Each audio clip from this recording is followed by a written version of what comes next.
Ayan guys. Kaya sinabi kong sinabawan kasi hindi man siya malapat. Hindi ko naman nilagyan ng cornstarch or harina.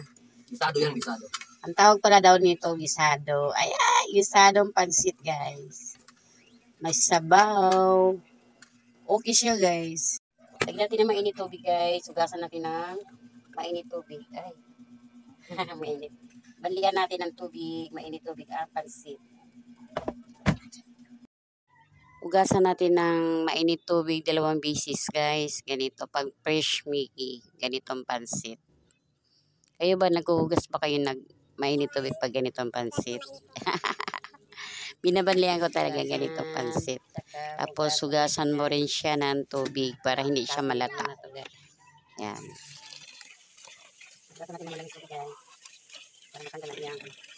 Guys, magluto tayo ng pansit guys. Binanlihan ko na ito, yung hugasan ko na guys. Ang ating pari sa pansit ay manok.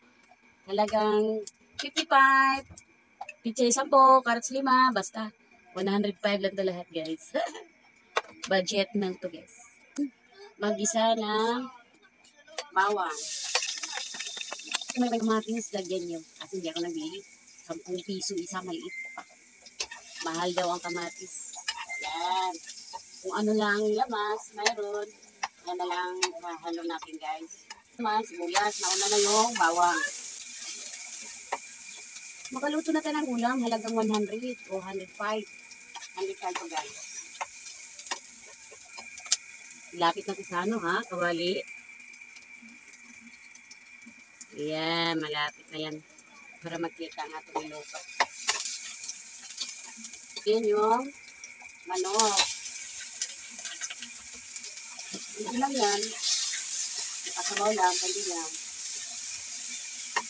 Pangkot na natin ito guys. Lagyan natin paminta at saka seasoning. Ito. Ayan, seasoning.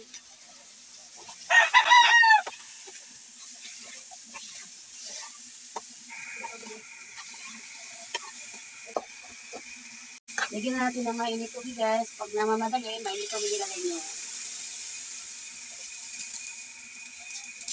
Wow, sabaw na nilinis. Una natin ito guys, para maluto itong pichay sa ano. Tangkay sa pichay. Taluan.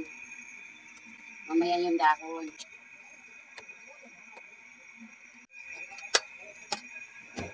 Hindi ko na yung carrots. Manipis man ang pagkahiwa niya. Ginayod ko lang yan ba? Para maliit siya pagkahiwa. Lagay ko na rin yung dahon pichay. Iuli ko na lang ang pansit para di malata. Hindi. Hugasan kasi yan ng mainit tubig. Ayan. Okay, sunod na natin yung pansit. Pansit guys.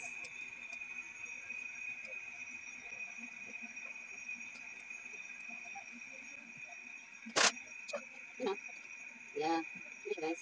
Diba? Sarap na siya. Tikman na natin guys. Ay, lagyan mo muna natin ng konting asin. Maglagay tayo ng konting asin.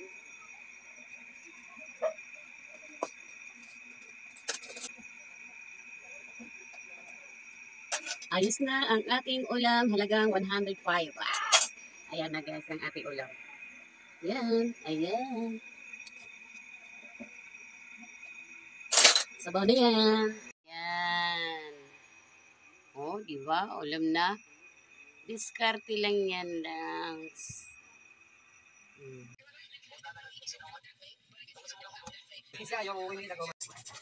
Kain na diyan!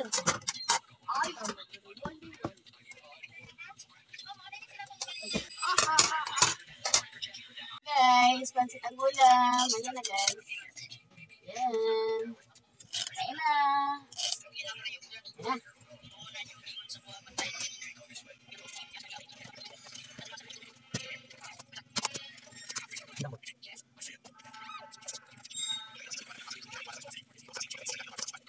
Thank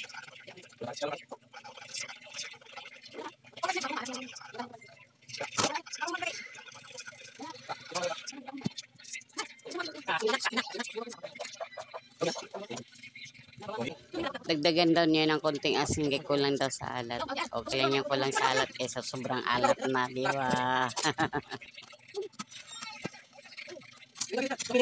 Yan guys. Kaya sinabi kong sinabawan kasi hindi man siya malapat. Hindi ko naman nilagyan ng cornstarch or harina. Gisado yan, gisado. Ang tawag pala daw nito, gisado. Ay, gisadong pansit guys. May sabaw.